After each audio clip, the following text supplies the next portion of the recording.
Hello Internet. I was in the cash converters this afternoon and it occurred to me that sometimes being a horror fan can be a little like a record collector. And if there are any kids watching who don't know what a record is, check out the John Cusack movie High Fidelity. And if there are any kids out there wondering who John Cusack is, check out the Jack Black movie High Fidelity. So case in point, I picked up this for 99p simply because now I've got Shivers for 99p and I've got 3 other movies that are most likely going to be crap. But you never know, there might be some diamonds in the rough there. But what I wanted to talk about today, which I wasn't expecting to talk about, was this film, Evil Dead Trap, that I picked up for a couple of quid, completely sight unseen. Didn't know anything about it, but you know, every once in a while you want to try a lucky dip, and what's a couple of quid to you? If it's crap, it's crap. And mostly when you go on impulse purchases like this as a horror fan, they do end up being dross. So no mess, no foul. I don't know how I haven't heard of this before. This was a really unexpected pleasure. So much so that halfway through it, I went onto Amazon and ordered Evil Dead Trap 2. I was enjoying it that much. I'm going to stay spoiler light for this one. So I'll give you the broad general setup of the movie. It starts with a TV presenter. She's presenting a show. I think it's called The Late Late Show. It's a late night show anyway, that appears to be comprised of video contributions from her viewers, and she asks and she sets them the challenge that you know, their videos aren't really cutting the mustard, so they need to up their game. Now her program's being watched by our killer, and boy does he send her in a video. He sends her in essentially a snuff video. She's unsure whether it's real or not, but she thinks that there's a story there. There are certain clues at the start of the video as to where the murder takes place. So she takes her editorial team on a little road trip to do some investigating, and they get picked off one by one. It's a slasher movie, essentially.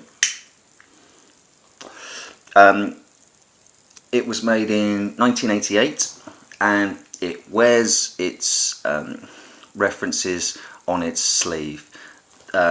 And there's no bad thing about that. If you love your Dario Argento movies, if you love your giallo movies, but you've seen all of Argento's movies and you love rewatching them over and over again, and wish that there could be an 80s, a late 70s, early 80s Dario Argento movie that you haven't seen before, and you haven't seen Evil Dead Trap, check it out. I'm sure there are people out there who've seen this movie countless times.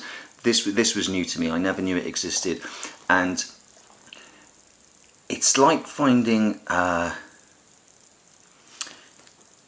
you can't go and see the Beatles anymore, but if you find an excellent Beatles cover band, then you can go out and you can have a few drinks and you can have a really good time listening to this music being played live that you've only ever heard on CD or download.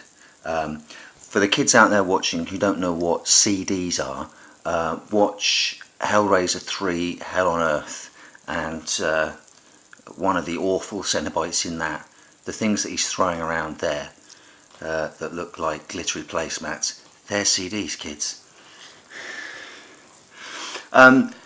This was like watching a Dario Argento tribute band, only skewed through a Japanese sensibility. The gore is high. There's a high gore count. It won't. I was going to say it won't win any prizes for originality, but if you want to watch a giallo movie or a slasher movie, you're really not expecting originality. But if any does come along, it's pleasantly surprising. Just when I thought I was sort of understanding the groove of what this movie was getting into, it'll throw another twist, it'll throw another curveball. So, essentially I'm recommending this.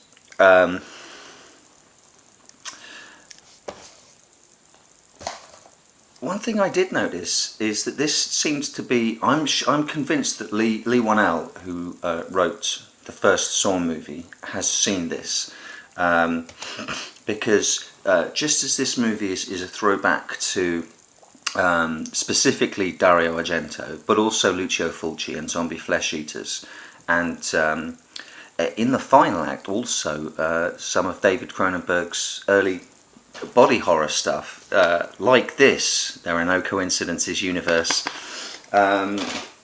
But that's a strange third act twist that you'll either love or you loathe. I loved it.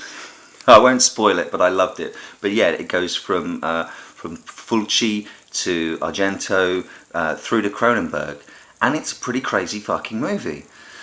But yeah, there are elements in this movie also that you see crop up later on in Saw, and I'm not overstretching it. The very first Saw movie, something that the rest of the franchise moved away from, but when the first Saw movie was conceived and made as a standalone movie, there's a lot of Argento references in there. The little puppet, especially Michael Emerson's character. So you've got the character with the black gloves hiding in the cupboard of the kid's bedroom, who ties them up and stuff like that. He's very much in the mould of Argento's giallo killers.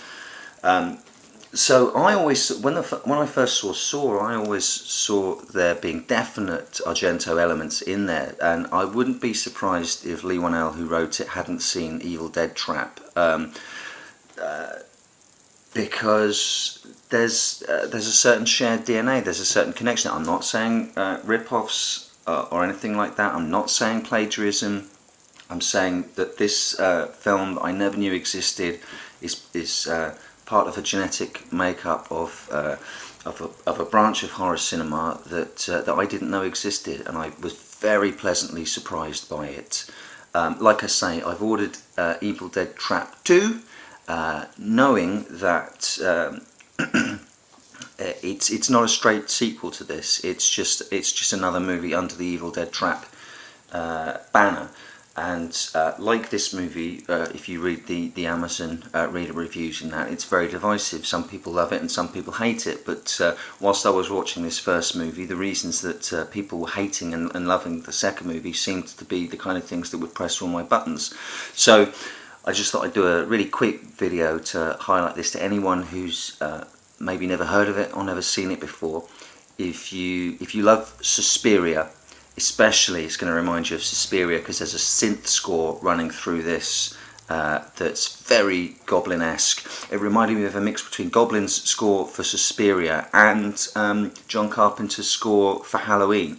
It's a very repetitive little 4-bar motif. I guess it's 4-bar. I don't know much about music, but like Carpenter's Halloween theme, it's on a very weird time signature, so it sort of continually is driving forwards because it's not on a regular beat. So you'll find yourself humming that, just like you find yourself humming the Halloween theme tune and the Goblin music from Suspiria.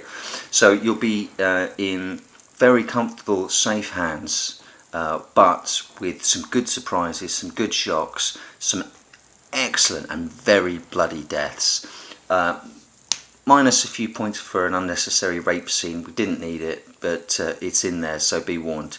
If that kind of thing turns you off, that's there. It lasts a minute and a half. It's not explicit, but it's there. Could have done without that. But for the rest of it, it's a very welcome addition to the party.